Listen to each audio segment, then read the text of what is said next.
Mindanao. And by far, it is the unique kasi wala siyang katulad. So palakpakan po natin, yan po ang opisyal na Chris Orpudong ng ating Dato' Arumapunat, the leader of peace sa Mindanao. Alhamdulillah and long live. Palakpakan po natin muli.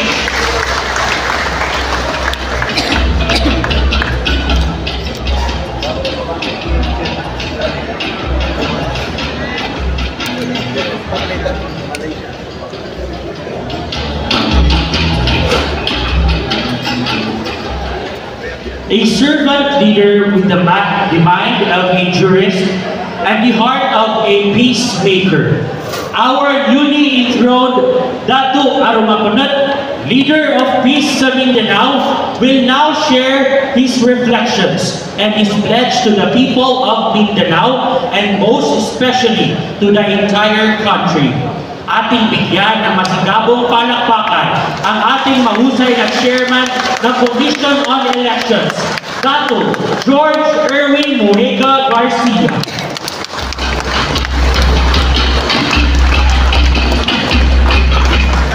Magandang araw po sa inyo lahat. Maraming salamat. Sabi ko, okay, magkakamali. Pag hindi pa ito sapat, meron pa mas malaki. Kanina nung nilalagyan nila po ng ating lupon ng ganito, at saka ito, kala ko ako yung kinakabahan, sila ang kinakabahan. Alam mo, kanina hindi nyo napapansin, habang nagsasalita si Mayor, habang nagsasalita yung kapatid mo, si Vice Mayor Jimmy Pansal. Medyo kinabahan ako mabuti, sobrang lakas. Kasi akala ko butig lang. Akala ko butig lang ang jurisdiction ng ginagawad sa akin. Yung pala idadamay pa ang Buldon, idadamay ang Marira, may parang pa, kasama pa ang Puna Bayabaw, ha? Masyado pa na malaki. So, pinapipili ako ng kulay ng isusuot, gusto ko talaga, sabi ko yung black, ang gusto ko yung black. Para naman hindi kita yung siya, yung black ang gusto ko. Eh, sabi ng second lady, hindi na yung first lady, yung second lady. Hindi, green ang isuot. Kasi ang green ay sumisimbolo sa reliyong Islam. Kung kaya, siyempre, sabi ng second lady yun, baka hindi ako makalabas ng puting, kaya green ang ating susuot. Sobrang po ang aking pasasalamat sa inyong lahat. Pero gusto ko pong pasalamatan yung sa parangal na ito, ang ating po mga kasamahan sa Commission on Elections, sina Commissioner Amy Ferolino, yung kabuuan ng Commission EDRA, yung po aming mga senior staff sa pangunguna ng ating Executive Director, at lahat ng mga tauhan natin magmula sa Regional Director, sa Assistant Regional Director at sa ating po mga election officers at election assistants, lahat ng casuals ng Commission on Elections. Alam niyo po yung parangal patungkol sa kapayapaan na hindi sa akin lang. Hindi po sa akin yun. Yan ay para sa lahat na umampan ng kanilang tungkulin sa amin ng halalan. Naandyan ang miyembro ng Armed Forces. Naandyan ang Philippine National Police. Sino ang makakalimot? Atty. Panulong sa ating mga electoral board members, ang ating mga bayaning guro. Sino ang makakalimot sa ating mga volunteers magmula sa Citizens on the PPCRB at ang ating ng FREL. At siyempre, lagi natin pasasalamatan ang sambayan ng Pilipino. Kayo ang dahilan, kayong lahat na naandito. Ang buong 68.431 million na mga Pilipino na naniwala na kinakailangan maging maayos ang ating halalan noong nakaraang 2025. Kanina, habang masigli namin pinapanood yung mga sayaw, yung mga laro, ay laging bumabalik sa aking isipan, ano ba ang pwede kong sabihin sa aking mga kababayan sa butik at mga kalapit na lugar? Ano ba ang pinakamagandang iiwanan ng mga pananalita na kahit dumaan pa ang panahon ay lagi nilang maaalala? Alam nyo, ang kultura ng Maranao ay isang kulturang napaka-unique. Hindi walang katulad at nangingiba sa iba. Dapat nating tatandaan na sa bawat indak, sa bawat tugtog, sa bawat kulay na nire-representa ng kulay itim, yan ay mga simbolismo ng relihiyong Islam, simbolismo ng ating paniniwala, at simbolismo ng napakatagal daang taon na kultura ng kulturang Maranao. Hindi dapat itong kinakalimutan, ngunit bagkus ito ay pinagyayabong natin. Kanina nga lamang po, habang binabasa ng ating ginagalang na imam, ang verse mula sa ating Holy Quran, na andoon yung mixture o pagsasanib ng makabagong panahon at yung makaluma. Binasa niya ang Holy Quran sa pamamagitan ng kanyang cellphone.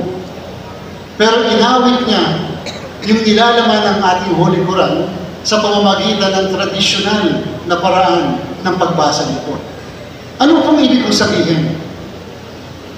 Lagi po kasi, nang papasok sa isipan ng mga nakatatanda, ng mga nauna sa atin, ang laging kaisipan na paano pag dumating ang panahon na ang mga nakasanayan nating parte ng ating kultura, paniniwala at ugali ay unti-unting mawawala dahil sa mga pagbabago ng ating panahon.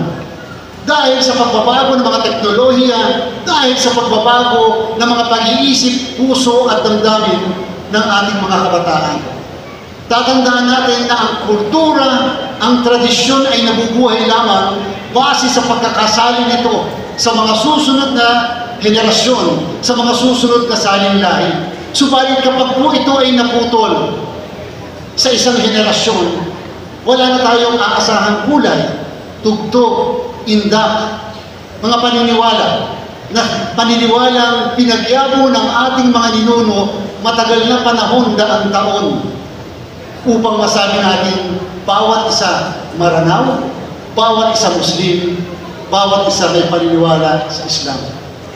Kung kaya, dapat sana mapag-isipan ng lahat ng naandito ngayon na hindi naman dapat natin binabaliwala ang makabagong paniniwala at makabagong teknolohiya na nagbubunga ng pag-unlad ng isang bayan. Subalit sana huwag kalilimutan yung mga bagay na nagbigay sa atin ng ating sariling pagkatao. Ang bawat isa na naandito, hindi nyo masasabing kayo Muslim kung wala ang ganitong kulay, ang ganitong pananamit, ang inyong pagdarasal, ang inyong paniniwala.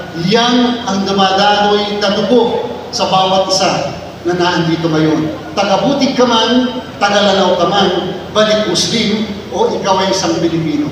Hindi dapat kinakaligtaan ng bawat isa yung ating laging pinagsimulan.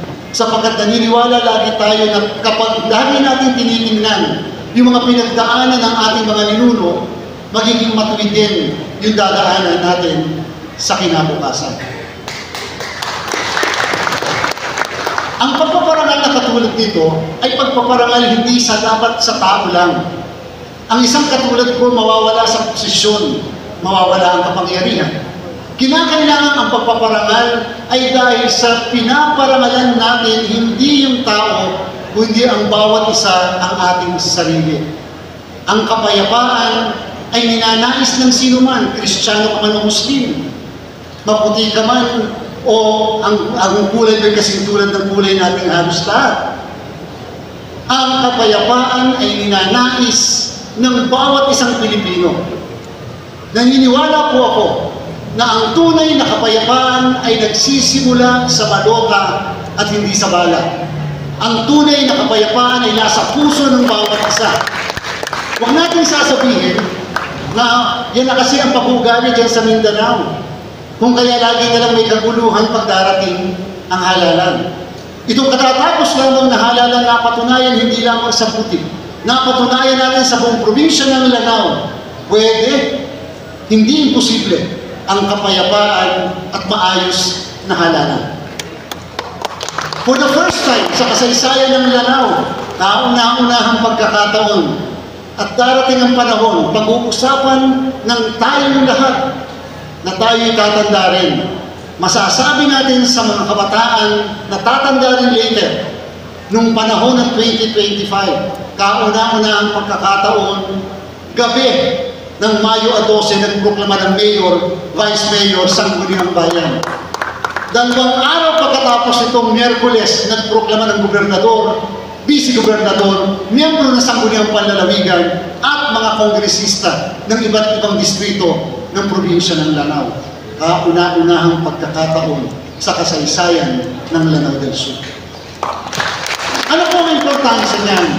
Kasi po yung iba hindi po nakikintab sa isip ang kahalagahan na at importansya ng mga bagay na yan na simbolismo rin. Nagpapatunay na sa pagbabago ng panahon, sa pagbabago at ng ihip ng panahon, ng ugali ng tao, hindi nagbabago yung pagnanais natin na magkaroon ng isang matahimik na halalan, hindi lamang sa Buti, kundi sa probinsya ng Lanao del Sur. Tama na! Yung 3 linggo, 1 buwan na paghihintay bago maproklama ang gobernador. Tama na yung lagi may nagsasakripisyo ng buhay para lamang masigurado ang balota ay napoprotektahan at malinis ang ating halalan. Lagi na lang, dito sa Buti, meron nagpupuwis ng buhay. Tatandaan din po ng bawat isa na ang rido ay pagpapaalala ng propeta at ng ating pumala na hindi kinakailangang dadanak ng dugo para lamang magkaroon ng kapayapaan. Ang rito ay pagpapaalala sa atin na ang isang pagkakamali ay pwedeng maisalin hanggang sa mga susunod na henerasyon ng mga kaanak. Yan ay pagpapaalala sa atin na kinakailangan mamuhay ang bawat isang Muslim base sa pagpapaaral ng ating Holy Quran. Yan ay pag-remind din sa bawat isa. Hindi tayo dapat nagkakaroon ng dungis o nagkakaroon ng violence na tinatawag sapagkat laging ibabalik sa bawat isa. Hindi man sa ngayon, kung hindi sa inyong mga anak, sa inyong mga apo. Ang kapayapaan ay hindi lang po para sa Buti, sa ating lahat. Kung kaya yung pagnanais na magkaroon ng kapayapaan, dapat po lagi natin isa sa isip, dapat lagi nasa ating pong puso. Ang trabaho ng PNP, ng AFP at iba pang security forces natin ay mapapadali kung tayong lahat naniniwala na posible na makamtan ang kapayapaan kahit sa makabagong panahon. At ito ay mangyayari lamang kung yung ganitong araw ay matatandaan ng bawat isa na araw ng tagumpay ng bawat isa. Kayo ang tunay na kapayapaan ng bansa na ito. Nasa inyo ang tunay na pagpapatuloy ng kapayapaan ating tinatamasa sa kasalukuyan. Kung kaya nga, dapat nga ipagtatanggol ang kapayapaan kahit na dumanak ng dugo, sapagkat yan ay hindi para sa atin, yan ay para sa mga susunod na salinlahi. Yan po sa aking palagay ang tunay na leksyon at aral sa araw na ito. Na anuman po ang inyo pong estado sa buhay, nakararangya o payak, kapitan man ng barangay o ordinaryong mamamayan, isang babae Muslim dito sa mismong puso ng Mindanao ay pwedeng magkaroon ng boses sa bawat tahanan, ng boses sa pamamahala, ng boses sa bangsamoro. Yan ang tunay na kapayapaan. Dahil katulad ng binanggit ko kahapon, kahit basahin nyo mula sa ating imam, kahit basahin nyo ang bawat pahina ng Holy Quran, lagi na itinuturo sa atin ni Allah, Alhamdulillah, Alhamdulillah, Alhamdulillah. Peace will always be upon all of us, sapagkat yan lang ang mabibigay sa atin na handog ng ating Panginoon. Ang kapayapaan upang magkaroon ng kaunlaran, magkaroon ng malawak na pangunawa, at magkaroon ng maayos na pakikisama sa bawat isa. Hindi kinakailangan nag-aaway. Bilang panghuli, naniniwala po ang inyong lingkod na magkakaroon lang ng tunay na kapayapaan kapag marunong din tayo magpatawad. Pagkatapos ng isang halalan lang yun. Pagkatapos ng halalan, pwedeng mapatawad yung mga hindi pinalad. Pwedeng mapatawad yung lahat ng nanalo. Pwedeng mapatawad ang mga botanteng hindi maghalal sa'yo. Pwedeng mapatawad yung mga botanteng naghalal sa'yo, subalit tumalikod sa iyo. At pwede rin natin mapatawad yung mga leader na makatapos makapangako ay hindi tumutupad sa kanilang mga pinangako. Ang pagpapatawad ay kabiyak ng kapayapaan. Kung hindi ka marunong magpatawad, naniniwala ako na laging may puot sa bawat puso at damdamin ng bawat isa. Walang patutunguhan, walang kapayapaan. Kinakailangan po papatawarin natin at lagi nating mamahalin kahit ang ating mga kaaway, kahit ang ating mga kalaban.